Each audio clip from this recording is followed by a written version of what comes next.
नवरात्र की कथा। प्राचीन समय में राजा सुरथ नाम के राजा थे। राजा प्रजा की रक्षा में उदासीन रहने लगे थे। परिणाम स्वरूप पड़ोसी राजा ने उस पर चढ़ाई कर दी।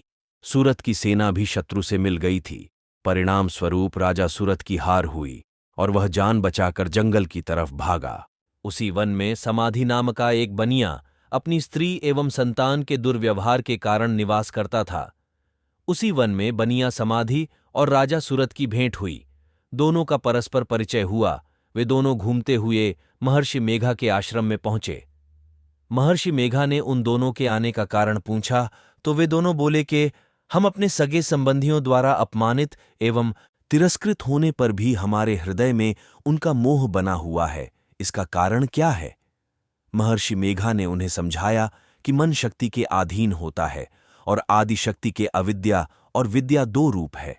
विद्या ज्ञान स्वरूप है और अविद्या अज्ञान स्वरूप। जो व्यक्ति अविद्या अज्ञान के आदिकरण रूप में उपासना करते हैं उन्हें वे विद्या स्वरूपा प्राप्त होकर मोक्ष प्रदान करती हैं। इतना सुन राजा सुरथ ने प्रश्न किया, हे महर्षि, देवी कौन है? उसका जन्म कैसे हुआ? महर्षि बोले, आप जिस देवी के विषय में पूछ रहे हैं वह नित्य स्वरूपा और विश्वव्यापिनी है। उसके बारे में ध्यानपूर्वक सुनो। कल्पांत के समय विष्णु भगवान क्षीर सागर में अनंत शैया पर शयन कर रहे थे। तब उनके दोनों कानों से मधु और कैटभ नामक दो दैत्य उत्पन्न हुए। वे दोनों विष्णु की नाभि कमल से उत्पन्न ब्रह्मा जी को मारने दौड़े। ब्रह्मा जी ने उन दोनों राक्षसों को देखकर विष्णु जी की शरण में जाने की सोची, परंतु विष्णु भगवान उस समय सो रहे थे। तब उन्होंने भगवान विष्णु को जगाने हेतु उनके नयनों में निवास करने वाली योग निद्रा की स्तुति की। परिणाम स्वरूप तमोगुण अधिष्ठात्री देवी विष्णु भगवान के नेत्र, नासिका, मुख तथा हृदय से निकलकर ब्रह्मा जी के सामने उपस्थित हो गई। योग निद्रा के निकलते ही विष्णु भगवान उठकर बैठ गए। भगवान विष्णु और उन राक्षसों में 5000 साल तक युद्ध चलता रहा। अंत में मधु और कैटभ दोनों राक्षस मारे गए।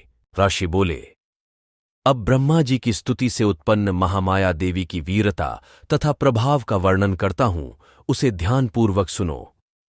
एक समय देवताओं के स्वामी इंद्र तथा दैत्यों के स्वामी महिषासुर में सैकड़ों वर्षों तक घनघोर संग्राम हुआ।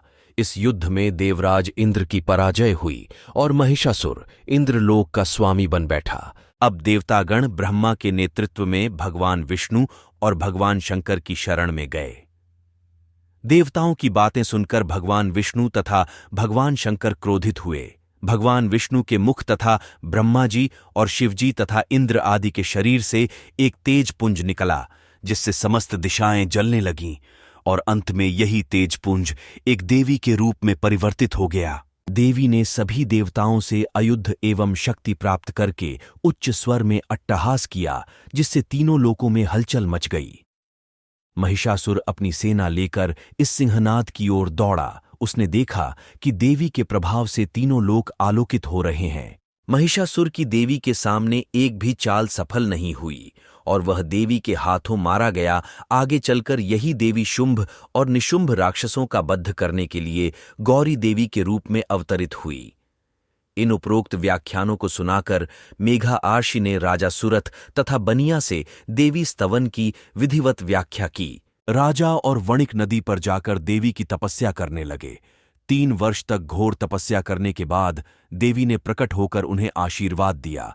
इससे वणिक संसार के मोह से मुक्त होकर आत्मचिंतन में लग गया और राजा सुरथ ने शत्रुओं पर आक्रमण करके विजय प्राप्त करके अपना वैभव प्राप्त कर लिया। ऐसे ही और कहानियां सुनने के लिए हमारे चैनल को फॉलो और सब्सक्राइब करें। आप लोग लाइक नहीं करते, देखने के बाद एक लाइक जरूर करें।